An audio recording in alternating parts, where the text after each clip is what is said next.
Est-ce que réellement, ici à Kinshasa, le gouvernement congolais est conscient des dégâts humains au Rwanda? Est-ce qu'il y a bien? Gouvernement congolais, ce qui est acquis bitumba solo, pas y a kangi frontière, pas y a 4 relations diplomatiques na Rwanda. C'est parce que c'est du théâtre. On dit tout ça la manso, au batubayo kapiso. Tout ça peuple le peuple moko divisé. Mboka ezokweya, bamususu bazoti handicapé. Ekweya libela. Mais bisonde tout ça la manso, le coup la train et ningi ekweya, tout la train. Tu sais qu'il met son espoir dans mon avocat Joao Lourenço, à l'objet Joao Lourenço, dans un facilitateur. À la facilitateur, il y a une. Parce que, par renseignement, ils allaient dire que Joao Lourenço a compté un accord dans Rwanda. Parce que, puis, sur RDC Espoir, il y a Ndenge Rwanda aliko acheba ba ipion na aba M23 na ba absent ba bundisa biso Rwanda peut côté la biso. Mais malheureusement, Lorenzo et on a signé un accord na Rwanda entre Rwanda ba koka ko exploiter pe ba sali na kati ko exploiter gaz na biso o ezali na la Kivu. Nani wa yebi makambo wana te ba. Mais pour Kolwezi, il n'y a pas match. Oui. Madame a renouvelé la ville et la ville elle est propre, elle est éclairée et les routes sont asphaltées. Merci Courage à elle. Mais elle doit continuer à cet élan pour que Gauthier ne revienne plus demain avec voilà. Gauthier, ses résultats sur le terrain, on a à Boticom. Par influence, il y a JMK, Jean-Marie Kassam, le grand bulldozer de la presse congolaise. Donc, Wana est une réalité, depuis qu'il était cité par Fima Soukabino Mokomoni, comment il est séduit et accueilli à l'objet à Gossala fait tourner. Jakindala jusqu'à présent. C'est juste parce que Azali opposant à Tikalaka strict dans la décision à Chanjakate, il est ravi dans l'opposition à Chanjakanaïte. Mais à moi, va maîtriser donc la meilleure façon pour le pouvoir en place de temporiser, soit de maîtriser les opposants, c'est de les faire arrêter. Tant que Bakagio va tirer en prison, c'est la meilleure façon de pouvoir dire ça. Parce que réellement, les Alaki n'est madame Mona Denise ne fait que les prisons. Mais comment ça fait-il que Jacques Ndala les gens d'envoyer pour se retrouver dans Katia Baloko en air? Tandis que Denise n'est pas à témoigner un mot. Mais ailleurs devant procureur toi le bakeno na kosaki na ngai na bande ko sala bongo parce que na salaki lésé et puis Jacques Ndala. Et vous trouvez ça normal? Donc les gens ont toujours confirmé que notre justice est malade. Oui, c'est vrai, la justice est malade. Parce que justice est malade d'une part favorite, tant où ils ont la gestion. Pour ça là, pour nuire le peuple, de tout comme on a dit, Nicolas Kazadi, Koto Batangi Kombo Naye, mais justice est tiquée. Pour cette option d'ailleurs, le changement de la constitution n'est pas une nouvelle, parce que Théo Kaki Davino nous réitérons notre soutien. Nous accompagnerons le président de la République à changer la constitution. Maman, tu as dit que vous allez Kabila, vous accompagnez un peu dans ma vision. 5 chantiers que vous accompagnez Kabila. Vous accompagnez Kabila, vous accompagnez Kabila, politicien. Et le loi nous accompagnons le chef de l'État. Vous représentez quoi? La chance c'est que la population et l'Église catholique barreront la route. Tu as dit que non, vous serez empêchés par la population et l'Église catholique. L'article 64 nous attend. Bino Obozali Kolanangai. Un peuple conscient, Batata Bamama. Au moment où Azali en fonction des choses publiques, va libéraliser, va dire qu'il faut la contrôler. Car les députés provinciaux ne va contrôler le gouverneur, le ministre. Parce que le gouverneur a aussi accès. Il y a au sein motion que notre monsieur le président de la République, il y a Kabiso, tous en apposant, tous à la liste contrôlée des députés provinciaux. Ce qui est important, c'est l'Assemblée provinciale et vous allez.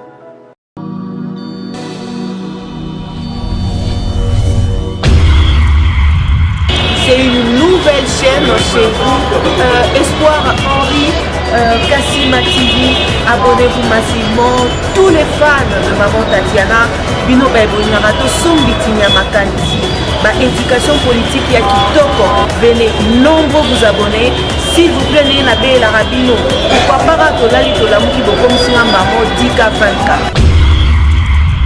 N'est-ce pas? Et aussi on a fait bien parce que seul soutien on a essayé la cabine les alliés pour s'abonner massivement ici et les camboya professionnalisme olingaka musique olingaka politique olingaka nyonso awa to banda kolobela ba sujet tout Iko Kelo Kendo, n'est-ce pas?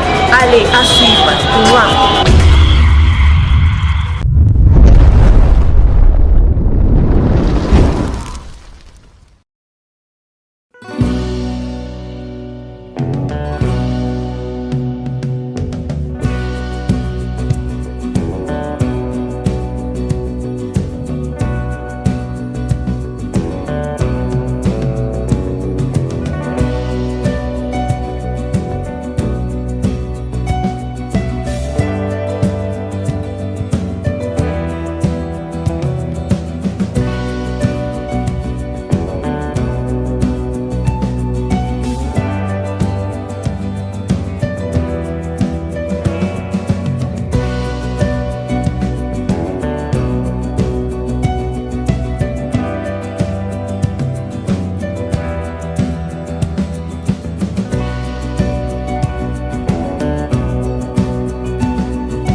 Bandeko balandi boy malamu na émission Nabino Tour de contrôle wana tozali na 25e édition Nabino oya mokolo molelo kaka ndenge tolobaka Tour de contrôle, c'est l'information facile et la proximité avec la population congolaise. Topesi bino mbote bipai nyonso o bozwami. Merci na fidélité na bino, merci na ba service na bino boale ko rendre biso chaque fois ya ko s'abonner to moni chaîne na biso ndenge to bandaki muke metwali bongo na kati ya komataka. Avec vous tout est possible, avec vous nous irons plus loin. Voilà, lelo émission na biso mokolo molelo to consacré yango na mama Fifi Kassima oyo tolobaka autrement dit mama nganda Océan na Suisse. Topesi pe mbote na bolingo oyo zalaka na yango epai na biso pour na tine ko soutenir émission oyo elongo na chaîne Espoir HK télévision. Kasi baneko bala ni botika koyeba ete pour na émission ya mokolo molelo tozali na 4 points principaux autour ko débattre autour ya émission na biso, entre autres toko banda sur l'accord entre la RDC et le Rwanda signé à Luanda. Voilà. L'accord de la RDC et le Rwanda signé à Luanda. Binomoko, pour que ce soit détail na yango. Quelle est la part de la RDC? À qui cela va profiter? Ba détail na katia émission na biso mokolo malelo. D'accord, Rwanda et bandeli. Sous to ko beta peli solo. Na matali condamnation des aides Kikuni et arrestation de Jackie Ndala. Condamnation des aides Kikuni et condamnation de Jackie Ndala. Deuxième point Nabiso. Troisième point Tokolobela. Sur la conférence du gouverneur et la motion du gouverneur de Lomami Irovan Kalombo sur la maintenance des moratoires sur leur gestion. Voilà. Donc, ils allaient troisième point Nabiso. Quatrième point Tokolobela sur émission de Jean-Marie Kassamba à Lualaba avec les journalistes Gauthier Sey, y compris Nico Faye Oyo Wapi Bakenda Kinaye na Lualaba pour natine ko promouvoir toko matérialiser ba action ya Fifi Masuka mais binomo ko boyoki mo scandale et salama ki kuna na ngambu ya mwana mboka Nico Faye o atikalaki strict toko senga na bino bo s'abonner massivement pour Bolanda Espoir HK télévision pour ne rien rater. Bandeko, je viens de vous parler tout de suite là sur les accords entre la RDC et le Rwanda. Oyo bakenda kibongo ko signé na yango na Luanda. Na Angola et pas facilitateur Joao Lorenz. Bandeko Balandi, c'est regrettable. Comme si la RDC n'avait pas de bons représentants. O bakoki kolobela bango pe partie prenante batali que non oui RDC et sabongona bateau basali strict lokola babitakwira tant ba lobby pe bayi oyo partie prenante to facilitateur pe à comprendre que oui RDC touro e fungoli misu to changer lolenge na bisu ya kosala makamba ndeko balandi. Bitakwira avait dit la déclaration na yo asalaka na Top Congo que la RDC et le M23 ezali bongo bitumbate, c'est pas la guerre. Ezali juste c'est le bitakwira. Ezali juste ba arrangement politique ou sengeli et salama pour na tina ete makambo o ya insécurité et si la bitakwira lobaki to yo koma na niveau ya ba accord o yo kututé. Donc on senga mona mboka jide ka balancer les biso vidéo ya liboso ya déclaration ya bitakwira comme ça to koya kozonga juste après na petit commentaire. Est-ce que réellement ici à Kinshasa, le gouvernement congolais est conscient des dégâts humains au Rwanda, ça n'est pas d'Abisso. Est-ce qu'il y a bien? Gouvernement congolais, ce qui est bitumba solo, pas une kangi frontière. Pas une quatrième relation diplomatique na Rwanda. C'est parce que c'est du théâtre. On a dit tout ça la manso pour battre bayoka biso. Tout ça peuple le peuple moko divisé. Mboke zo kweya ba mususu bazo handicapé. Et kweya libela. Mais biso ndezo tozo sala manso lokola train et ningi kweya to ngola train ezonga na rail. D'abord armée na biso. Est-ce que ça est encadré? Est-ce que ça n'a pas? Parce que le gouvernement Zoloba que notre armée reprend sa vigueur, sa force, et comme ça. Mais ce que l'on dit, pas plus tard qu'avant-hier. Bazalendo n'est pas bon commandant rwandais qui était chargé de sécuriser mine Yarubaya. Bazalendo n'est pas ici rwandais. Na kanisi Hollande bididi. Le monsieur là, c'est un officier rwandais, un général rwandais, qui est là-bas pour surveiller les minéraux de Rubaya, pour lesquels on a arrêté l'honorable honoraire Mwangatutu. Binomoko Hollandi, la déclaration Bitakuya, il suffit à Kopanga, la frontière entre RDC et Rwanda. Donc, on a 2 semaines, les Rwandais vont benga na Kagame kuna na kati ya Rwanda. Parce que biloko nyonso baliaka e utaka awa na Goma.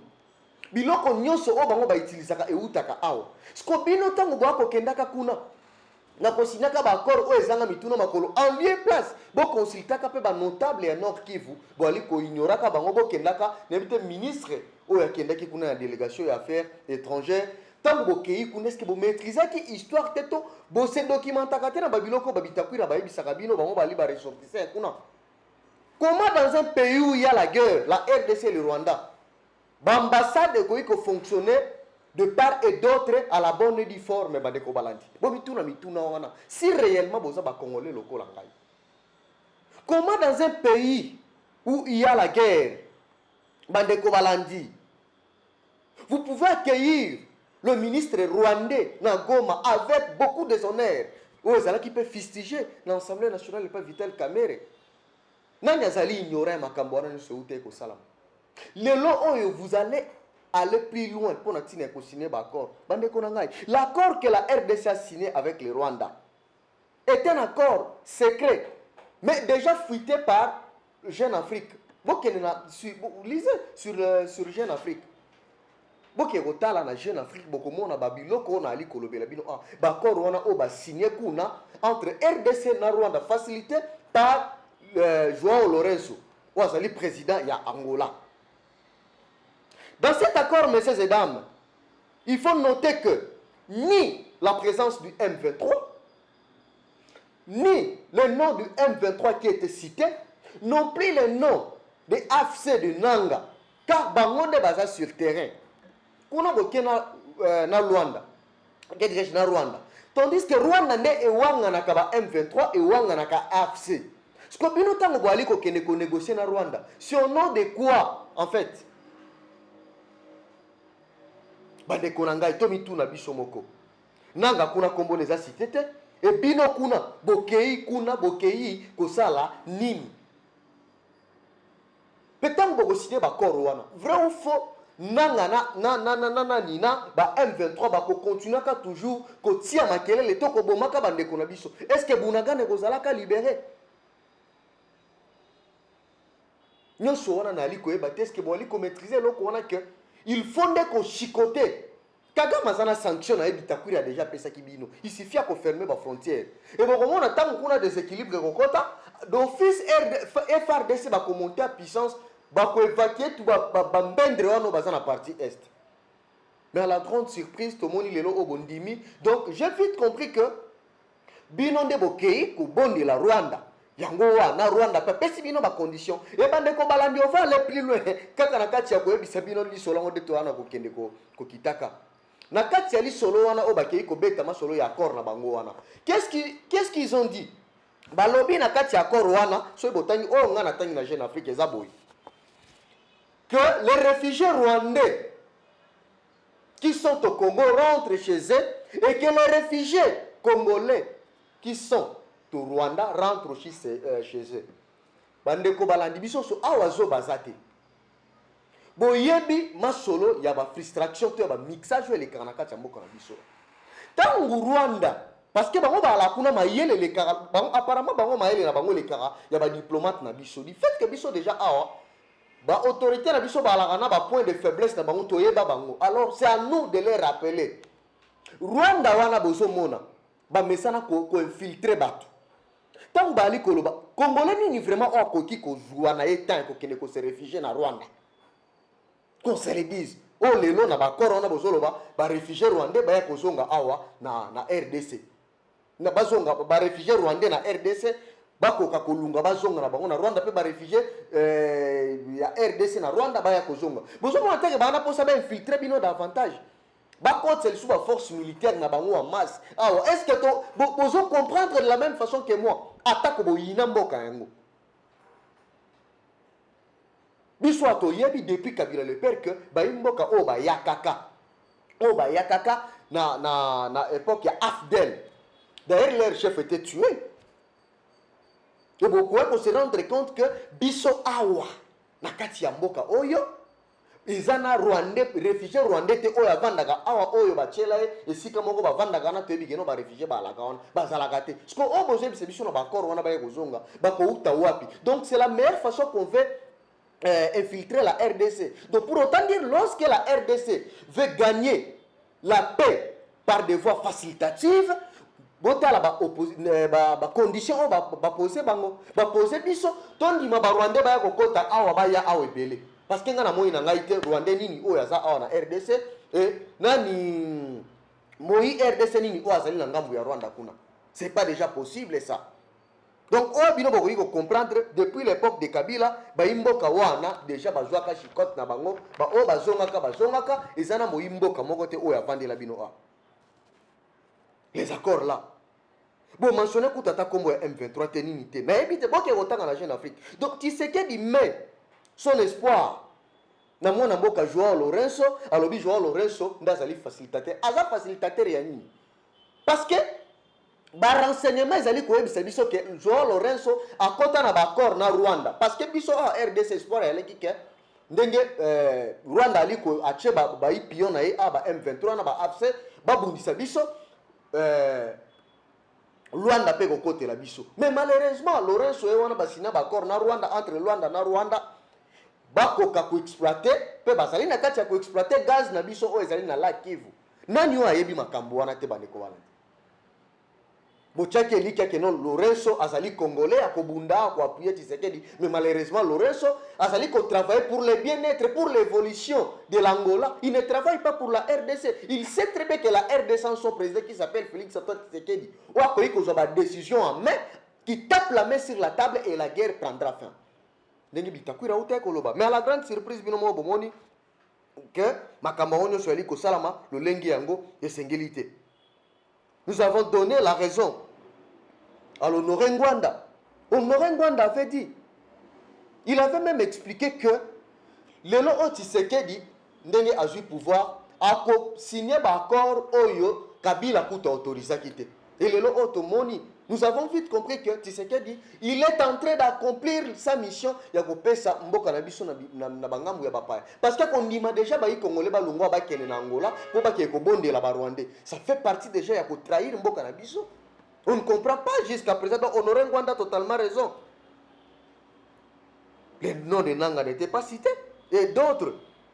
On a ezali vraiment mawamingi pour la RDC. Toi qui t'appelles Tobet Ali Solomon Mouké Bandeko Balandi, na Maïmatali, deuxième point d'abisso, Jacqueline Dala aux arrêts.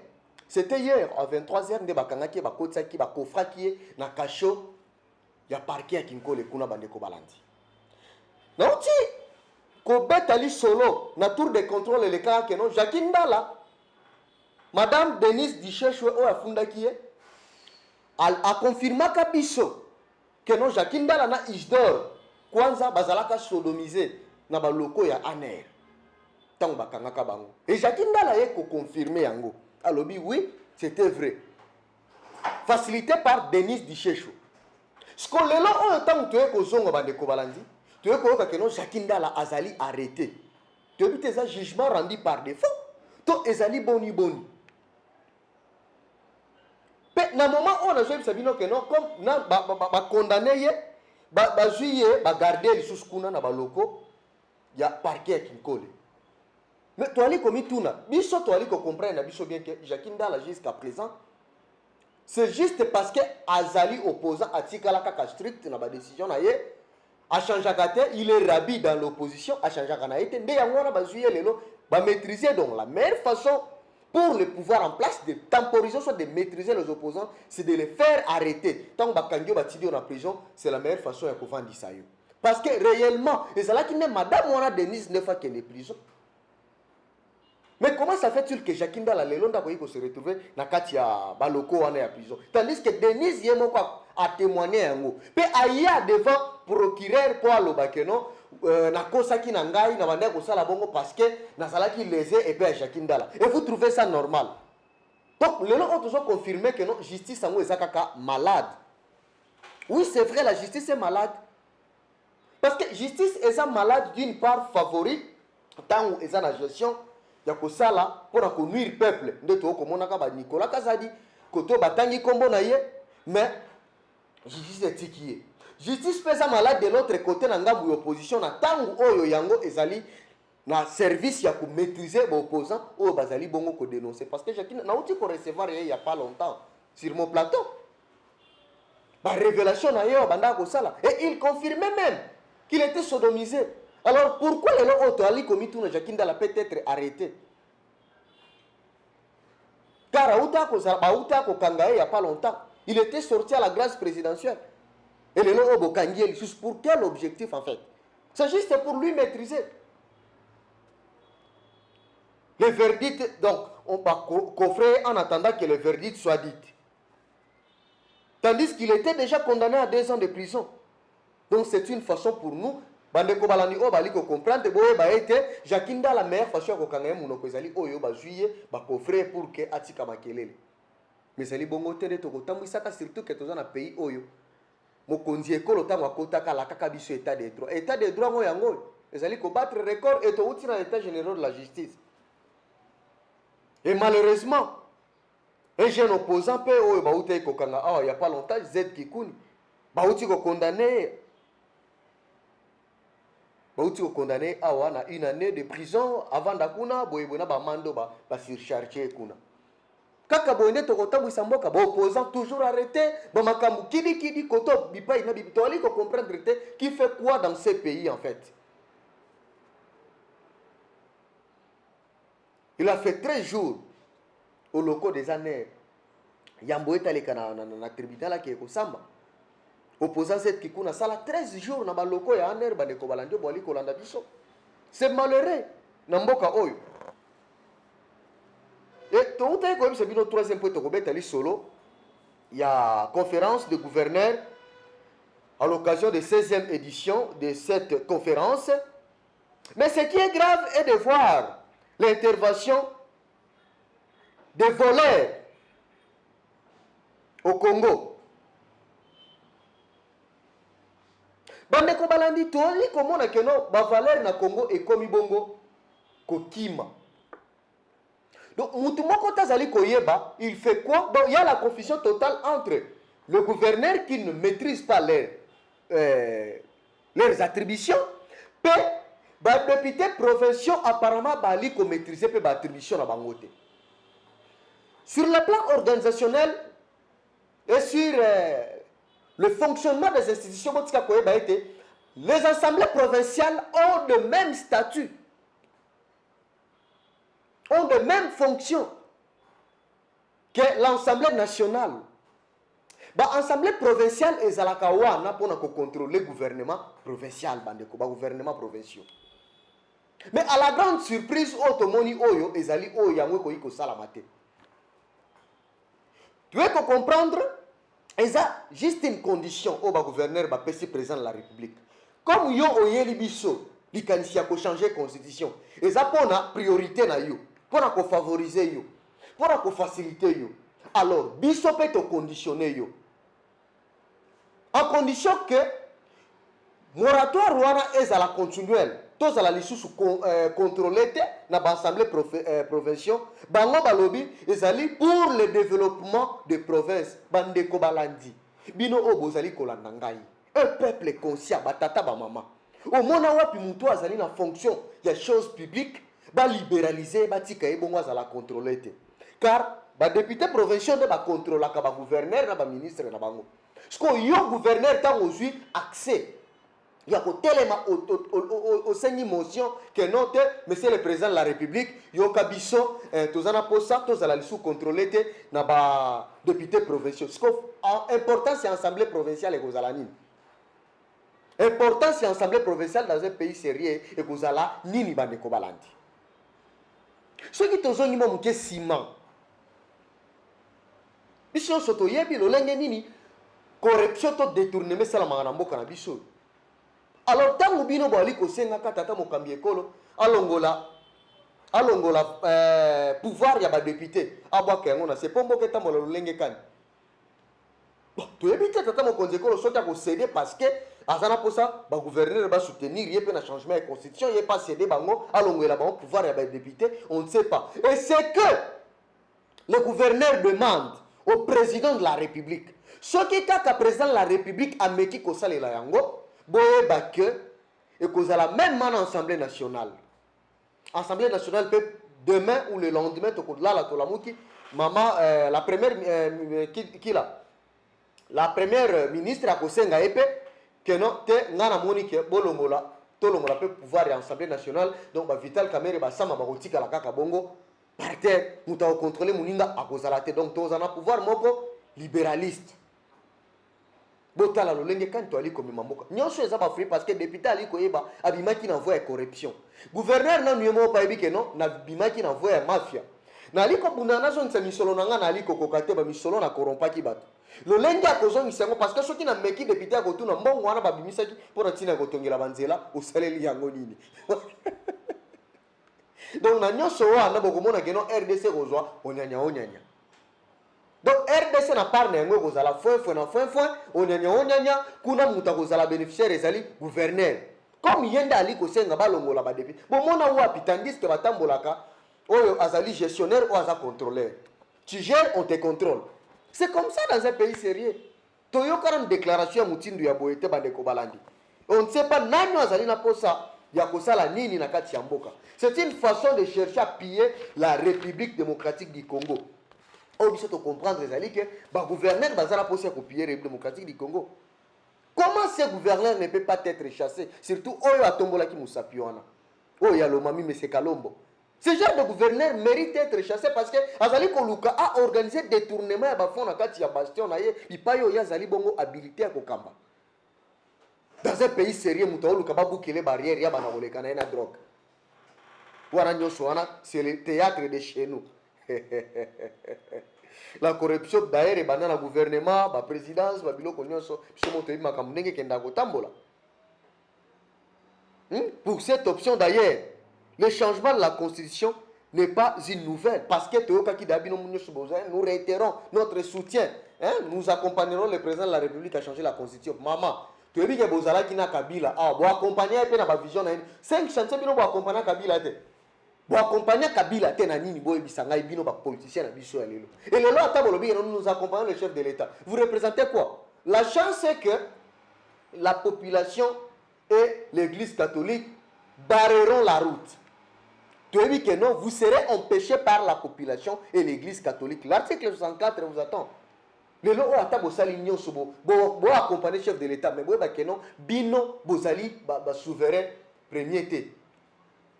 Souverain premier et sa peuple. L'église catholique azali na population na ye akotia bangwanje et population peut aza consciente akoyeba ko telema pona ko barrer nzela na makambo bino mo kanza bino nde boyi osala ba trafic wana pe tata mo konze école. Les Congolais aussi demandent leur part bino da ba noma bino. Alors le peuple qui votait déjà bango ba comme na désespoir parce que tata mo konze école a lobby ni sala pe kozala na ngote pa bilenge.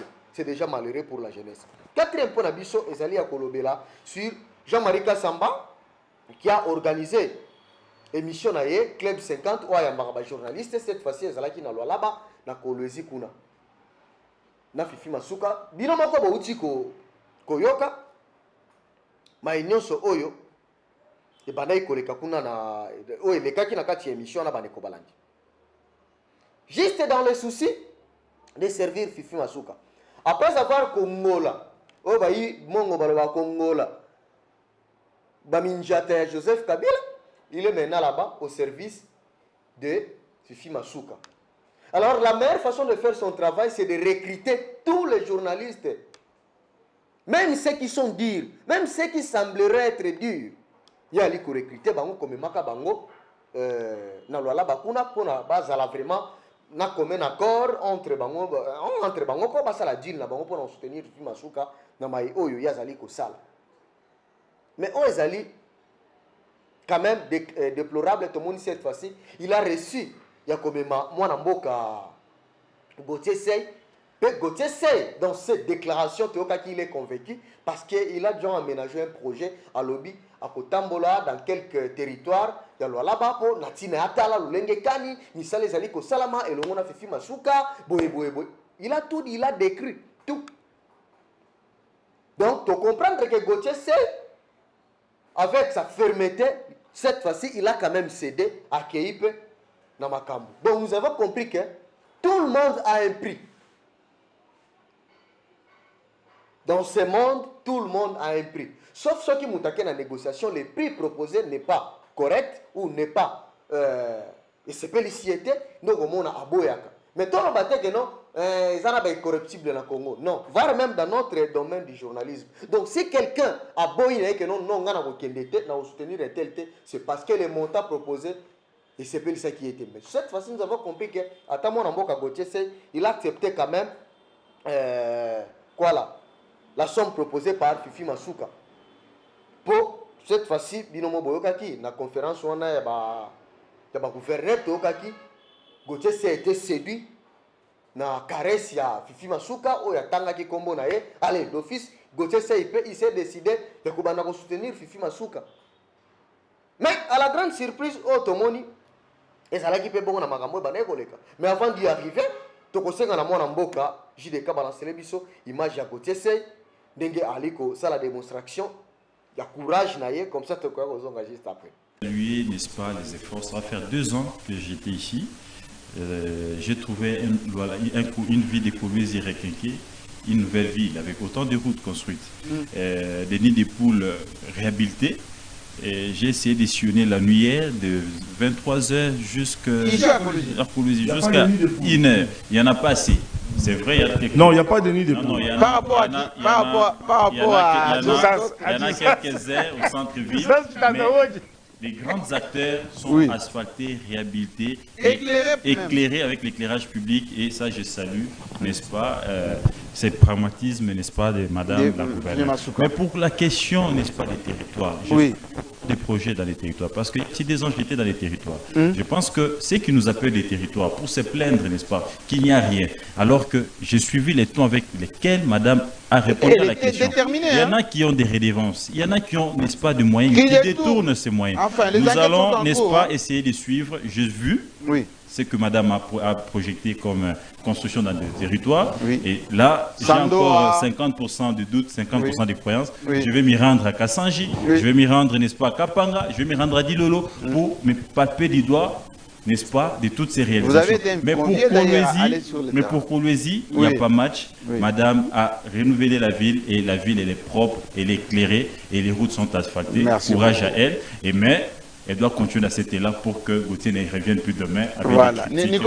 Gauthier Sey na Yves Bouya, bazali ba journaliste moko brave.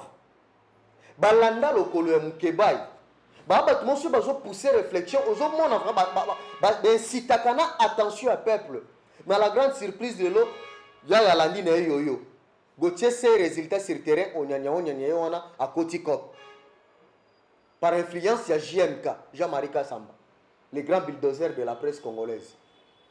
Donc, wana ezali réalité otali kokuta na kati ya mboka na biso. Depuis qu'il était cité par Fifi Masuka binomo bomoni, comment il est séduit et accueilli naye à lobby à kosala peut tourner. Mais oyo to sepeli quand même, c'est la déclaration de Nico Faye. Donc Nico Faye, bien qu'il était logé par Fifi Masuka, bien qu'il avait reçu le billet de Fifi Masuka pour visiter sa province, bien qu'il a tout réussi de Fifi Masuka, mais Atikali est toujours strict.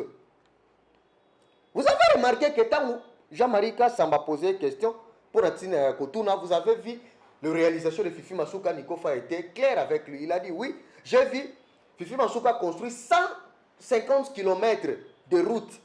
Elle a construit 150 km de route, mais sans associer de service de contrôle de l'État. Wana ezongi saki JMK azongi mutu. JMK zongi mutu abi mais Petro alinga kota lisu Zenit ndedi. Alors sans associer donc banzela l'État nenge aliko sala banzela wana Fifi Masuka aliko sala ezali à l'État. Mais moi na mboka Niko Faye à qui je félicite, je jette des fleurs. À l'obi, na sepeli na ngai na nyonso Fifi Masuka sali, mais associé à service où l'État tout est habilité à ça la contrôle, ya koyeba est-ce que nzela 1 oh Masuka liko sala biso sali ya qualité. Est-ce que nzela o Fifi Masuka liko pesa mboka? Est-ce que zali na durabilité? Ça va faire combien des années? Et il va aller plus loin pour Natina Kolobake. Nous allons évaluer Fifi Masuka de toutes ses réalisations dans 2 ans. Parce que Total Anzelo a tenu à 2 ans après avoir été utilisé. Quel est son état? Ce que Zali Makasi, oui, on va applaudir. Personne n'est adversaire de Fifi Masuka. Mais lui, quand même, il a jugé bon Kolobake. Toko jugé après et non avant. Ah, Mokarangai, quel est l'engi? Niko Faye, félicitations. Voilà, alors, oui, bon, la moni. Jean-Marie Kassamazon, il a comme frustré. Donc, la seule personne, c'est que j'ai compris, la seule personne qui n'est pas achetée dans cette histoire, où il y a quelqu'un qui copie, mais Simbité, ou soit les prix n'étaient pas quand même appréciés, et pas à mon amour Niko Faye, ni à moi tout à qui pour Aniki Babordi, le Kuna Bandekobana. Donc, pourquoi vous comprenez, malgré tout, Niko Faye n'a pas marché avec sa bouche dans la poche. Il a marché avec sa bouche dans la bouche. Voilà, moi, c'est la troisième vidéo de Niko Faye comme ça, tout Soukawada. Et Kolwezi qui avait été toujours le poumon de richesse congolaise. La GECAMIN, ancienne confédération, c'était Kolwezi. C'était toujours Kolwezi. Il faut comprendre qu'aujourd'hui, on a 26 provinces. Kolwezi ne sait plus encore soutenir d'autres provinces. En l'occurrence, au Katanga, Tanganyika, au Lomami. C'est-à-dire, les recettes générées aujourd'hui par le Kolwezi restent d'abord au Kolwezi. Mais là où je n'ai pas pu comprendre, je sais même certains parmi, je voulais savoir qu'on sache aujourd'hui, beaucoup de gouverneurs se plaignent qu'il n'y a presque pas de il n'y a pas d'abord de retenue à la source. Oui. Ils ont préféré la rétrocession. Ils se plaignent. Mais comment expliquer-nous? On se pose maintenant la question. Avec quel fonds Masuka fait? Certes, non. C'est une question même que même le Parlement doit aussi se poser. Tous les gouverneurs sont confrontés à ces problématiques de rétrocession. Mais comment expliquer aujourd'hui? La rétrocession n'est pas régulière. Et de deux, il se pose un problème de route. Je ne peux pas, moi, m'en féliciter aujourd'hui parce que je vois les routes ça et là. Pourquoi? J'évite qu'on nous fasse encore des routes à usage unique. Pourquoi? Pourquoi? Aujourd'hui, j'ai été approché par les services, les trois directions de contrôle du ministère de l'UTPR. Ils m'ont dit ceci. Tous les ouvrages qui se font aujourd'hui, que ce soit la direction d'inspection, la direction de grands travaux, et la direction de ponts et chaussées, et la direction des bâtiments civils, ne sont plus associés. Pour le contrôle. Pour le contrôle. Il n'y a que le BSECO et le grand travaux. Et BTC aussi. BSECO et grand travaux. BTC aussi. Le BTC aussi, oui. Alors, mais les directions de contrôle, les trois directions de contrôle des BTP sont mis de côté. Il faut comprendre que Niko Faye kuna mission na ya kana kezala qui a complété. Mais pour un reçu qui s'appelle Bandeko Balanibo ba été le cardinal comme Azali président ba cardinal la conférence symposium il y a ba cardinal d'Afrique basala ki bon na Rwanda pour une mission de visite ya kotala bipai oyo wapi ba ko organiser conférence na bango na 2025. Akenda qui peut qu'on a apprécié sur le plan organisationnel, logistique et autres. Donc, mission Oyo, cardinal Kanaki Kuna et Salaki Yango Wana, parce qu'il il était dans l'obligation malgré tout. Là, il était dans sa casquette du cardinal. Et comme président, il y avait un cardinal d'Afrique, ceux de Madagascar étaient là, de différents pays. Merci à vous de nous avoir suivis. Vous s'abonner massivement à la chaîne Nabiso. Vous consommer tour de contrôle. C'est la meilleure façon surtout. Il y a encourager Biso dans Moussala Otoale Kosala. Quand aujourd'hui, bon sur des programmes, derrière la caméra, c'était la présence de JDK.